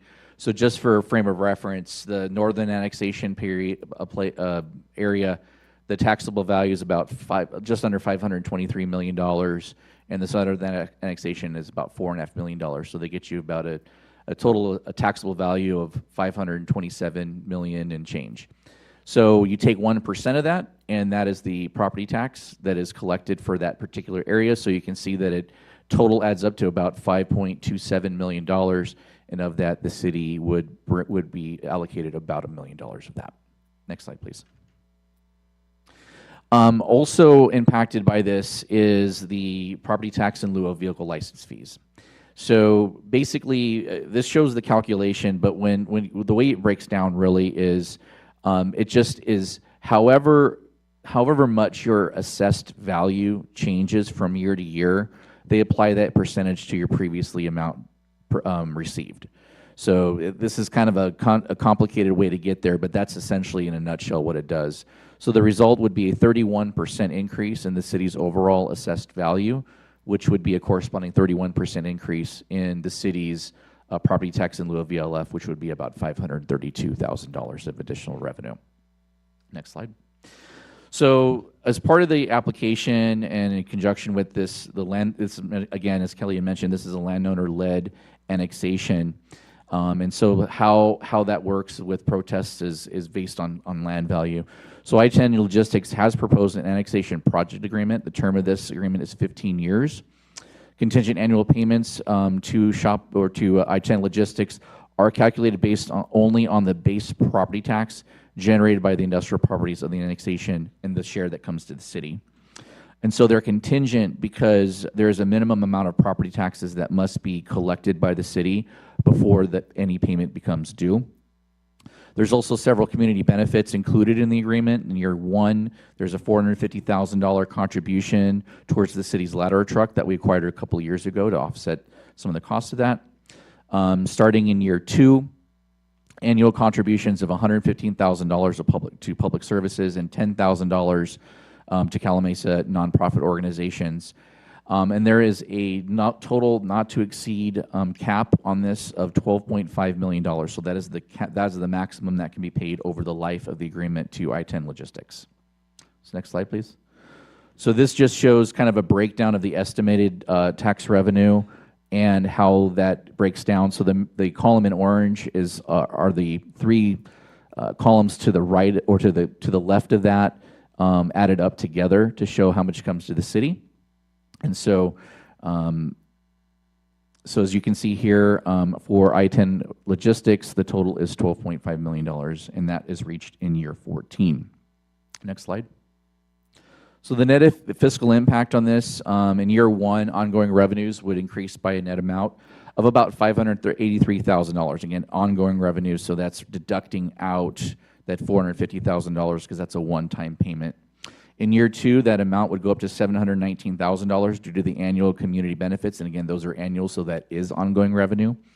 In year 14, when we reach that $12.5 million max share, the city share goes up to the city's net revenue goes up to $1,647,000. And then post-agreement, we're looking at just over $2 million, and that would increase by 2% annually based on Prop 13. On the expenditure side, we don't see a lot of impacts here initially. So the biggest impact will be road and right-of-way maintenance as well as stormwater catch basin maintenance. And keep in mind that the city, part of the reason that this is proposed and the staff is recommending approval is that the city already does see some of the impacts of these, right? Because they have to drive through Calimesa, for truck traffic related to or any warehouse activity, has to go to Cherry Valley Boulevard and get on the freeway. So we're seeing those impacts. The city is leading the charge to get that interchange improved. We're almost through design on that. We're aggressively pursuing federal and state funding to fund that project. So the city is already seeing the impacts of this. So the revenue, it only makes sense that this revenue comes in to help us offset those type of impacts. But as far as ongoing maintenance, we estimate conservatively, even considering an amortization of things like pavement management over a period of time to be on average about $200,000 a year. So that includes setting aside some money to maintain roads that are specific to the annexed area. Most of the southern annexation areas, Kelly had mentioned, is undeveloped, so there may be future costs if and when development occurs there, but that would be likely offset by increased assessed values on that. On that end as development happens, and possible other revenue generation. The areas on the western part of that southern annexation area are commercial areas, so those have potential to generate sales tax as well that could also offset the cost of providing services to those properties. And with that, I will hand it back to Kelly. Oh, that's actually a good point. So I did want to mention that one of the actions that the council is taking is you did not see the agreement on the agenda. So we're just presenting the deal points at a full disclosure as you consider this. We will bring back we plan on bringing back the agreement for final approval at the next meeting, along with the second reading of the ordinance if the council approves the actions tonight. But we are still working on some of the legal points on that. So the deal points have been agreed to in principle for presentation to the city council, but we just want to make sure that the agreement is tied up so that both parties are protected in that agreement before we bring it forward. Thank you. Just so the council knows, on June 22nd, 2026, the Planning Commission voted 4-0 with 1 excused absence, recommending that the city council approve the project as presented. And with that, there's a number of recommendations here before you, including a number of resolutions and introduction of 1 ordinance. And with that, myself, the city manager, city attorney, and city engineer are available for any questions you may have. All right. Thanks to our community development director and our city manager for that outstanding overview, very thorough presentation. So at this time, is it relevant to have an applicant presentation or any additional? If the applicant would like to say words, this would be the time to do it. Please. I'm Bill Shopoff, president of Shopoff Realty Investments and I-10 logistics owner. I actually don't have anything to present other than to say thank you to Will and to the planning director, and appreciate working with your staff, and we're excited to be part of your city. So, thank you for being here. Appreciate that. Any questions, I'm available. Right. Thank you. At this time, we're going to see if we have any public testimony. City Clerk. We have about 6 here. So first we have Mark Swanson. Mr. Swanson. If you could also state your name for the record and who you represent. Thank you. Hi, good evening. My name is Mark Swanson. I'm Director of Engineering, Beaumont Cherry Valley Water District. Want to state that yes, BCVWD has submitted a letter. They both submitted this afternoon. I believe everybody received a copy of that. BCVWD does not object to the northern parcels. It's not our sphere. I guess it's not our issue to take on any of that stuff. We understand that Yucaipa Valley is able to serve that, and they have a tank over there. They have everything they need to do to take care of that. What we have issue with, or what we want to talk about tonight here, is the southern parcels below Cherry Valley Boulevard. So those 9 or so parcels down there. Those are in BCVWD's existing sphere of influence. I believe the prior document stated it was not, but after Planning Commission, that has been updated. I want to make sure that if we could get a further update on that, is that it's potable and non-potable service that the Water District does provide. I believe it only states potable at this time. So, but that is in our sphere. It is not yet annexed into Beaumont Cherry Valley Water District. So again, terms you're going to hear tonight. But we would be the entity to serve those southern parcels. And so where this gets a little tricky is that we've had, in our master plan, we've had a plan to serve these areas, or at least the southern below Cherry Valley Boulevard, for many years. We would be the appropriate agency to provide that potable, non-potable service. Our master plan does have wells and pipelines that run through Cherry Valley Boulevard. Wells would be on the southern parcels. Down on the south side there, a lot of that area is undeveloped. And so unfortunately with the north side applicant driven, it does create an island, but LAFCO needs to kind of be aware of how that works. Not all islands are created equal. I've dealt with LAFCO many a times myself with our district, and unfortunately LAFCO does say, hey, there's an island, but they need to be made aware why that island would be left. And this is undeveloped. I think Bonafide's the one that's there. What was Luther's? I think that's really the one that's there, but doesn't take service from anybody. So when development occurs, maybe that's what warrants the need for annexation. Ukaipa Valley does have a bundled service policy, so that if Ukaipa Valley were to be an entity to serve sewer, their bundling policy does require that they serve all of it. And so, as was stated at the Planning Commission, you know, is there potential for that to be unwound a little bit? City of Beaumont has expressed interest in the sewer and annexing also. And so with that being said, we want to avoid a governance issue, duplication of service, et cetera. So we're asking that maybe this, at least the southern half, be considered, looked at before the full annexation be taken, to understand who's going to do what to the southern area. With that, I appreciate it. Thank you.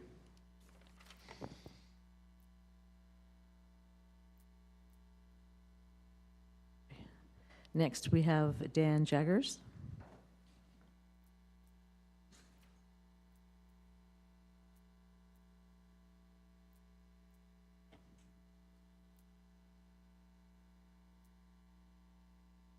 All right, certainly. Dan Jaggers, Beaumont Cherry Valley Water District General Manager. As I sit here tonight and hear again the presentation, what I heard said was the city went to annex in the northerly portions of the areas in question above Cherry Valley Boulevard. And LAFCO directed the city to include the southerly portions, even though there's no project for you there. I've heard it twice now. I heard it at the Planning Commission on June 22nd, and I heard it again tonight. That concerns me, because LAFCO is basically telling you to annex. We had an issue in Calimesa with another property that was actually in our service area boundary that was taken out of that, our service area boundary, and provided to Ukaipa because of the bundling policy. So what you should know tonight is the city of Beaumont passed a resolution in September of 2025 to take steps to annex in the southerly portion in question tonight that we're really speaking to for our district, the one that's within our sphere of influence. And that process is in motion. Now, when we call LAFCO to talk about this to them, they say, well, nobody's brought it to us, so we're not ready to talk about it. But in fact, it sounds to us like they're dictating that you do this work. So we take issue with that. We take significant issue with our planned facilities, in particular well, extraction wells, especially with some of the activities that are happening in other areas. And so we need to protect our sphere of influence and our service area boundary because of our continued investment in master plan facilities down through these corridors. And I think we've got pipelines, I believe, to the city of Calimesa's current boundary. And so, you know, those elements are really concerning, because what happened last time is you decided to annex the Reedman property in. We went to LAFCO, and our district got run over. So we're here tonight to provide comment to the city council that indeed the bundling policy at Ukaipa Valley Water District creates a condition for our sphere of influence of inverse condemnation, is how I see it. That's my personal opinion. But if you annex in, and the city of Beaumont's unwilling to provide sewer service, you do have some extra territorial agreements with them for some areas in Calimesa, which could be an option. It really provides an opportunity for you adversely affecting our planned facilities, and so I ask that you cautiously understand that and make sure you see that as an impact to us. So I see Mr. Zobas in the audience, so I'm sure he'll enlighten you on his thoughts on this. But I want to say thank you for letting me speak. I've got a whole list of things to articulate. I think we may articulate it in another letter to you. We're really good at writing letters, but would rather just kind of get it all said if we can. Thank you. Thank you, sir.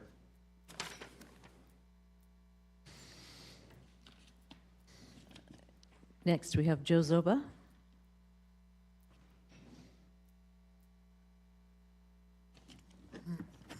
Excuse me.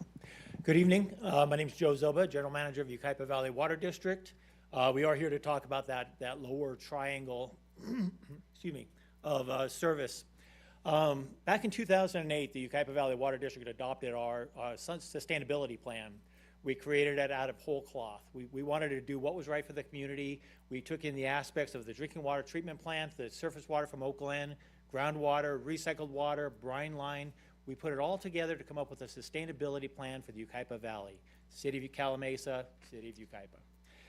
In that sustainability plan was our first go at bundled services, because we recognized that bundled services are the way of the future, quite honestly.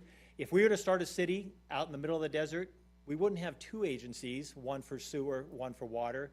We'd have one agency. They would do drinking water, recycled water, and sewer service. That'd be the most efficient way to go. Fall of last year, I had a conference. I've had a call with folks in Texas. They were asking the question of, how did you do what you did? The water plant, the sewer plant, the brine line, the reverse osmosis, now injection wells. And I told them that the key is that you bundle your services. That's what makes a difference. And you'll see a lot of communities that aren't able to do what we did because they offer different services and they have institutional barriers that aren't readily evident, but actually exist where you can't get that far. So we're here to promote good policy. I tend to think good policy is that policy that benefits grandchildren and people that we'll never know. Convenient policy makes headlines. And we're not here to make headlines. We're here to do what's right for the community today and the community tomorrow. Happy to answer any questions that you may have. Thank you, sir. Thank you.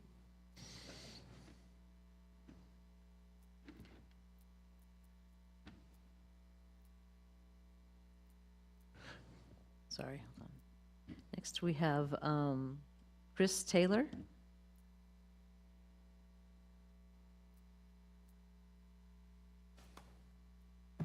Good evening, Chris Taylor. I am the manager of East 2nd Street, the 24 acres in question there. Kind of interestingly, we found out about this application, in a public notice, not that the city came to us. So it was the notice, just strictly the notice part. So, we have had this property for quite some time. In fact, Marion Ashley had assured us that there was a designation for a community commercial designation for the overall area when they did the update to their Riverside County general plan back in, I think it was 2002 or 2003. So they put us in a holding zone, but they had a special provision for community commercial, community center around the interchange.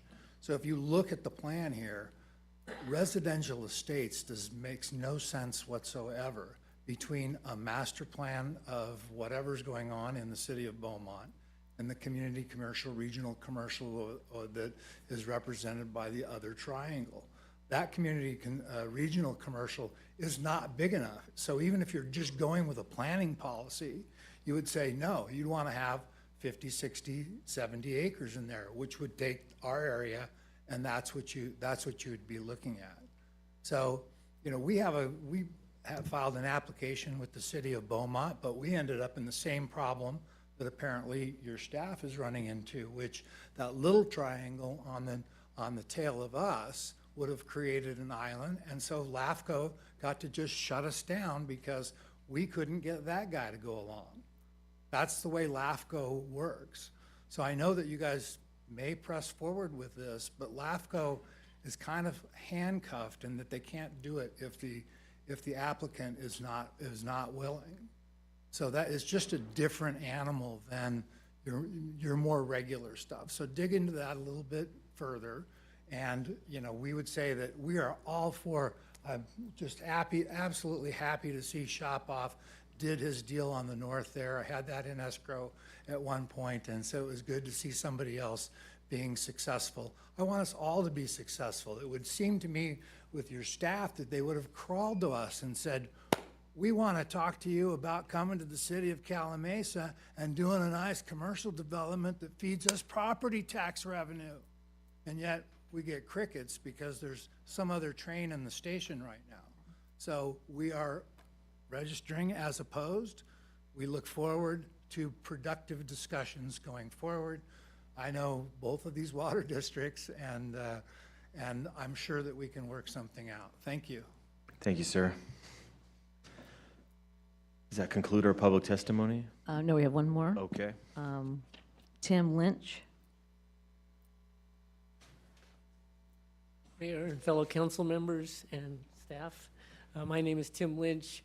We're the Wimpy landowners on the east side of Cherry Valley Boulevard, directly adjacent to the truck repair business.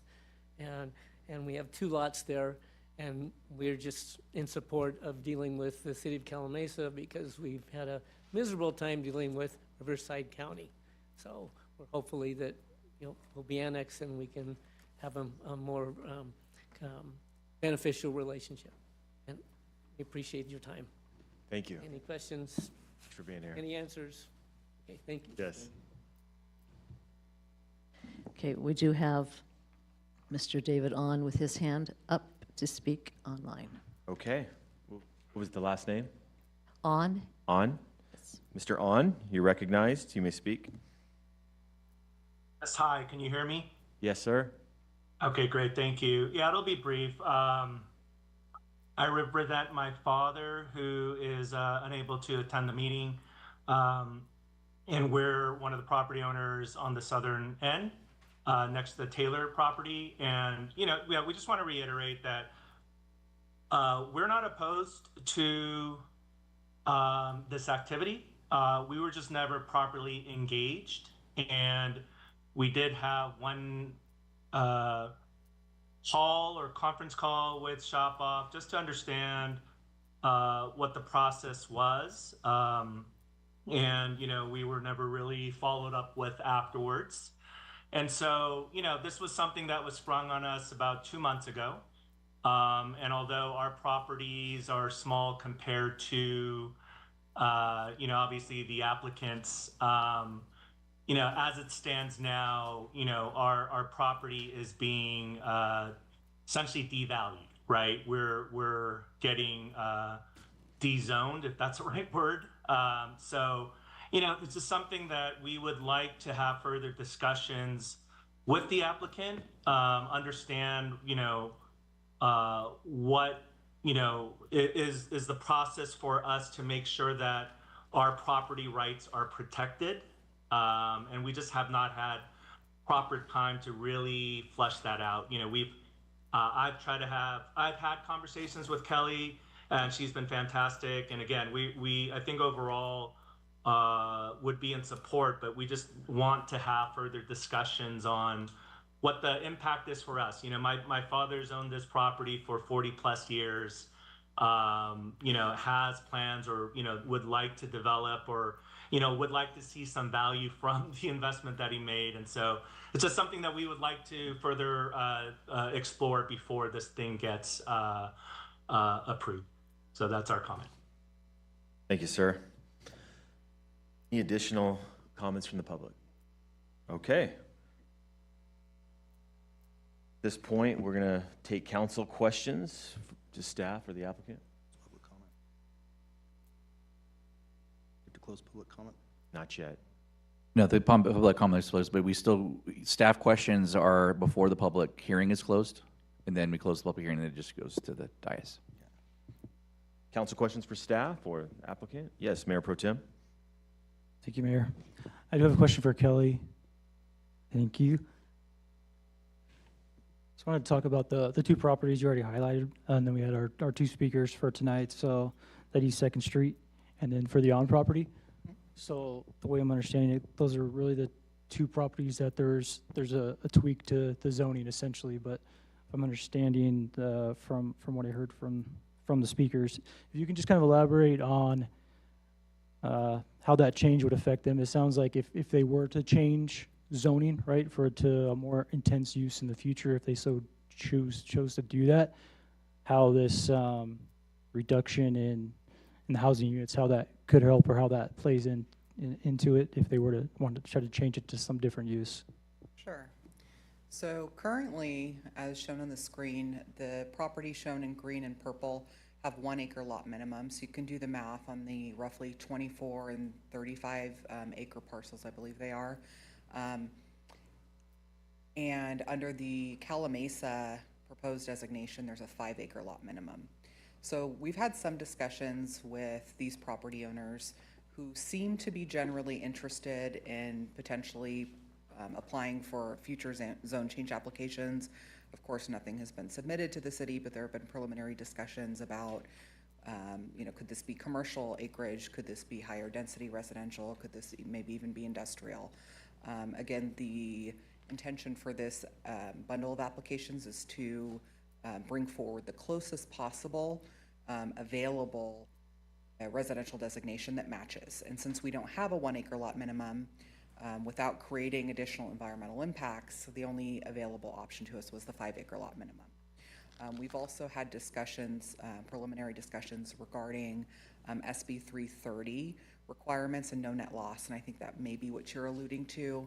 So under SB 330, and Stephen Flower, city attorney, can jump in at any time if I misspeak, but there are provisions in state law that say, because of the state housing crisis, which the governor has come forward with a number of years ago, you can't take properties that are zoned residential and turn them into something that's not residential without accounting for those units somewhere in the jurisdiction where they are.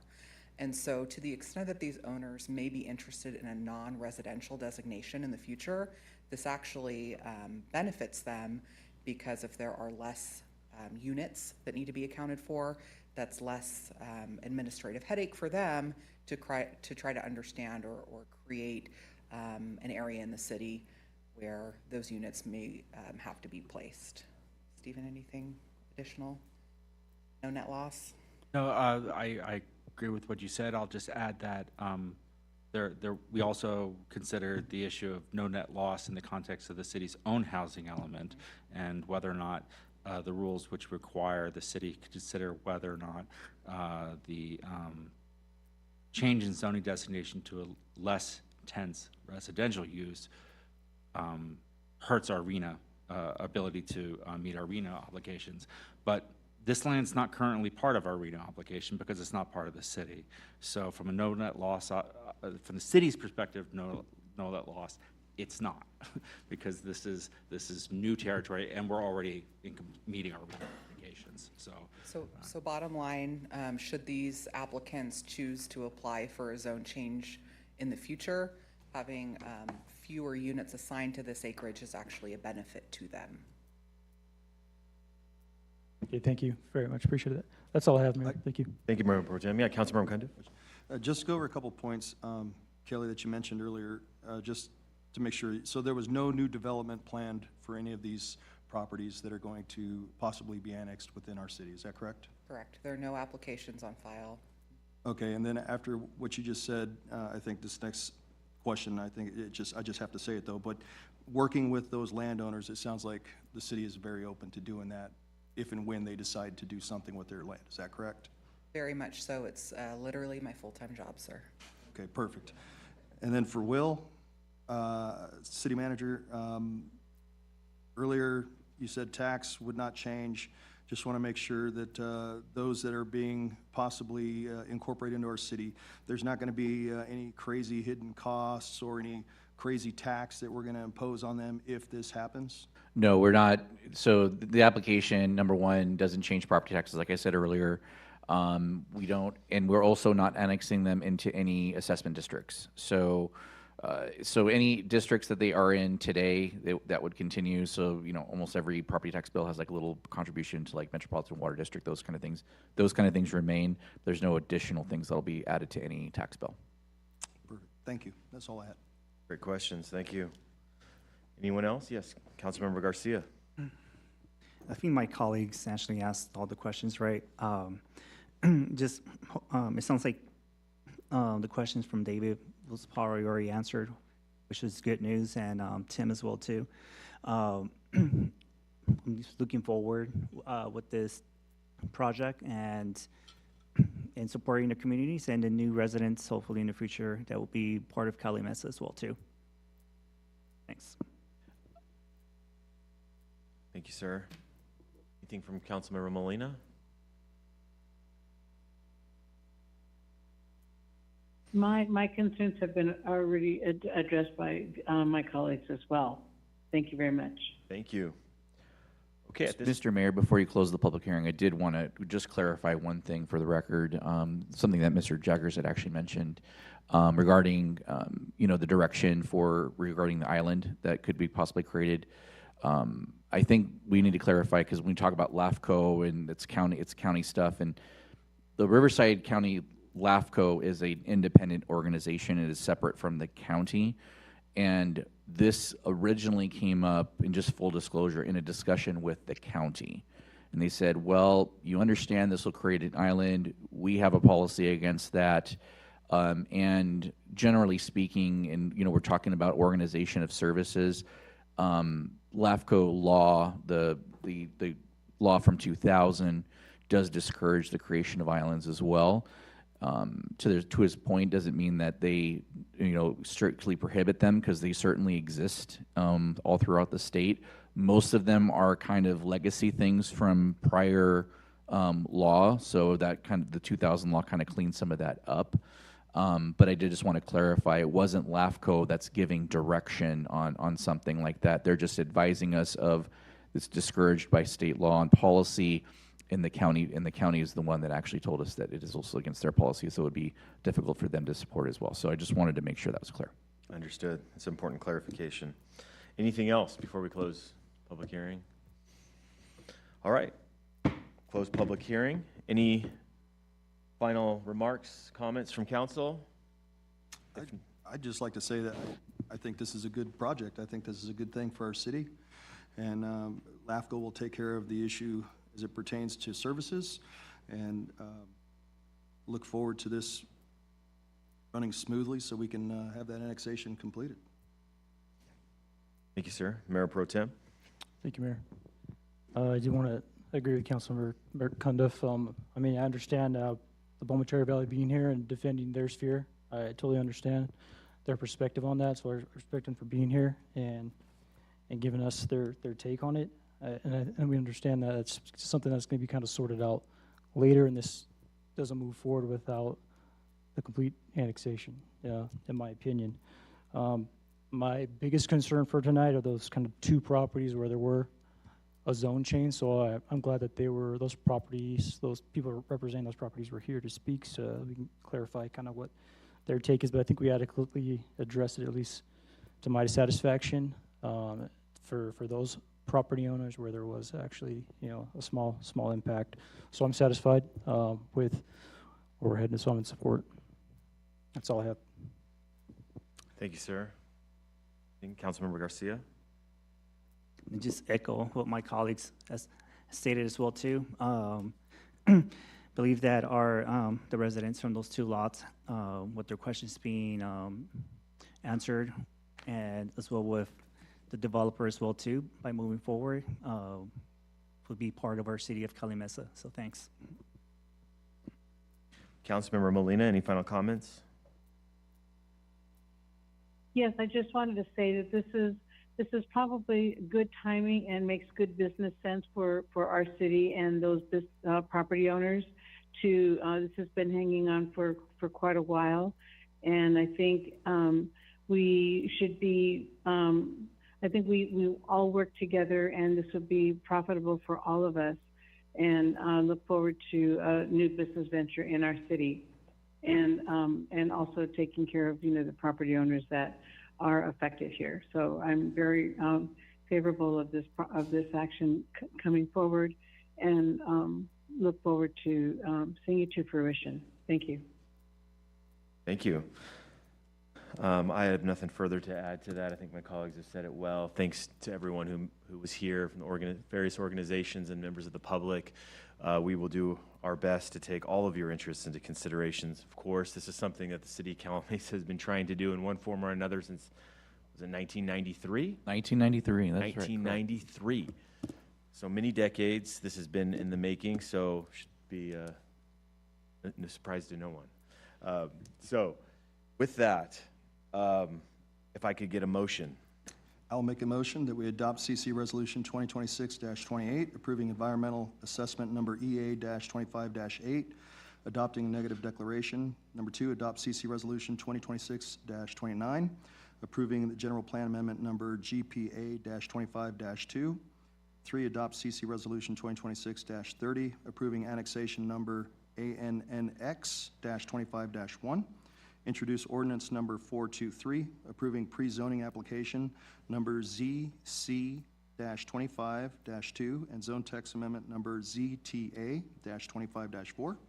Adopt CC Resolution 2026-31, approving conditional use permit number CUP-25-4, and adopt CC Resolution 2026-32, approving conditional use permit number CUP-25-5. Second. Okay. Mayor, I'll second. Thank you. All right, we have a second from Mayor Pro Tem first. A motion from Councilmember Cundiff and a second from Mayor Pro Tem. All right, roll call vote, please. Councilmember Cundiff? Yay. Councilmember Garcia? Yes. Councilmember Molina? Definitely yes. Mayor Pro Tem Manley? Yes. Mayor Cervantes? Yes, so that is 5-0. Item.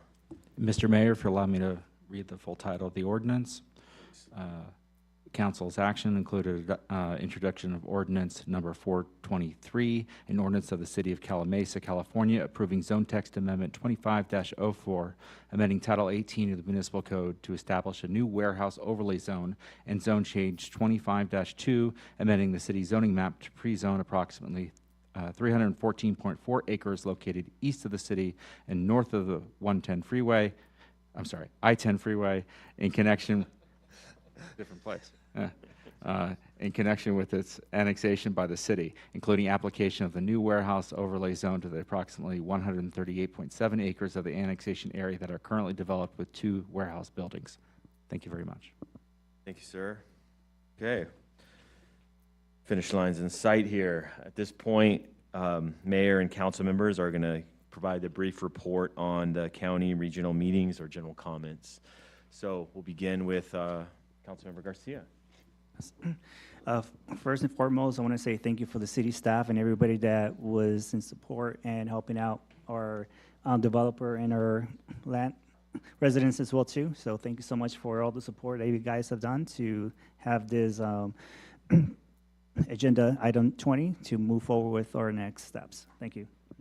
Thank you, sir. Councilmember Cundiff. Hey, thank you, Mr. Mayor. First, I'd like to say, I know they're all shuffling out and leaving, but thank you to Mayor Venable, who was here, and some of our other electeds from the region, and also to those that participated from the water agencies that came and spoke, you know, so appreciate them being here and giving that. As far as, and staff, absolutely to staff, you guys always do a great job, and thank you for the time and the hard work that you put into this. As far as meetings, on 6/18/26, I attended the WRCOG General Assembly, which some of us on the council were all there, and staff, and it was more of a end of the fiscal year, so not really a whole lot to report from that. And then on 6/22/26, I attended the Tump Pass Zone meeting, and we'll have some additional information to follow from that. And of course, the rest of the meetings were dark for July, so we'll pick back up in August. And that's all I have. Thank you, sir. Councilmember Molina. Thank you. First of all, I'd like to personally thank everyone who attended our meeting tonight. I'm sorry that I couldn't be there in person. I have a medical condition right now that prohibits that. But I'm so happy to hear of all the participation we had tonight. This is a very important action. But more importantly, it's great relationships that we have with our other business partners. And I'd like to thank the staff for all the hard work. This has been quite a lot of time consumed in this, and I think we're making a good business decision. And I'm just sorry that I'm not there in person to thank everyone, but I'm very appreciative of the fact that I could participate tonight. So I did not attend any public meetings to report. Thank you again. Thank you, Councilmember. Mayor Pro Tem. Thank you, Mayor. I just kind of echo my colleagues here. I do appreciate all the staff's hard work on these. Are two big items for us, so appreciate all of their work. been a long time coming on some of these very large projects, so there's a lot of work behind the scenes. And then all of everyone that showed up here and chiming in on all the different items. So it's important for a lot of people in the city and in the region. So I appreciate everyone being here. That's all I have. Thank you. Thank you, sir. I also want to thank staff for putting together this behemoth of a staff report here, agenda packet. It's a lot of hours went into this, I realize it, and very thorough and some important items. So thank you so much for all your work, and not just this week. Obviously, this represents years of work, right? And the decisions that we made tonight. So thank you so much. Want to also give a special welcome to our new fire chief. Thank you, interim fire chief Paul Lindley. Am I saying that right? Lindley? Yes. Looking forward to you joining the team and all your contributions to our city. So thank you so much. Appreciate you. With that, I think Councilmember Cundiff already mentioned I attended the General Assembly for WRCOG on June 18th. We got to see Tony Hawk, take a couple photos with him. He refused to sign autograph. No, I don't know. But didn't get an autograph. I'm not going to lie, a bit disappointed, but it was a good event, always is. So with that concludes my report. I will now hand it off to our city manager for his comments and report. Thank you, Mr. Mayor. Just two quick things. Next Monday, July 27th, between 10 a.m. and noon at Cafe Royale, RSO will be hosting Coffee with a Cop. So hope the council and community can come hang out with our officers at that. And then there is going to be free basic CERT training hosted by Riverside County Emergency Management Department right here at City Hall. That'll be August 28th through the 30th. You can visit Rivco Ready, RIVCO ready.org/CERT, CERT, for more information and to register. And that's all I've got. Thank you. Thank you, sir. And now, before we go to closed session, our city attorney will announce the two items that we will be discussing. Thank you, Mr. Mayor. I will read those two closed session items. I would also recommend that the mayor allow for public comment as to these two items, since it was unclear earlier that this particularly the second item was going to be on the agenda in case somebody wants to comment. Should I do that one after you announce it? Yeah, I'll announce the two items, and then I would recommend you allow for public comment. So the two items on the closed session agenda are first, item 21A, conference with labor negotiators, city negotiators, city manager, and the deputy city manager. The represented employees are the Calimesa Professional Firefighters Association. The second item, 21B, as added to the agenda earlier this evening, is conference with legal counsel regarding existing litigation in the matter of City of Calimesa versus Everest Reinsurance, case number 25-7356 in the United States Ninth Circuit Court of Appeals, pursuant to section 54956.9D1 of the Brown Act. Thank you. Sir, with that, I'll ask our city clerk if we have any public comments on the two closed session items. No public comments. Okay. With that, council will now end this portion of our meeting and go into closed session. Thank you for being here.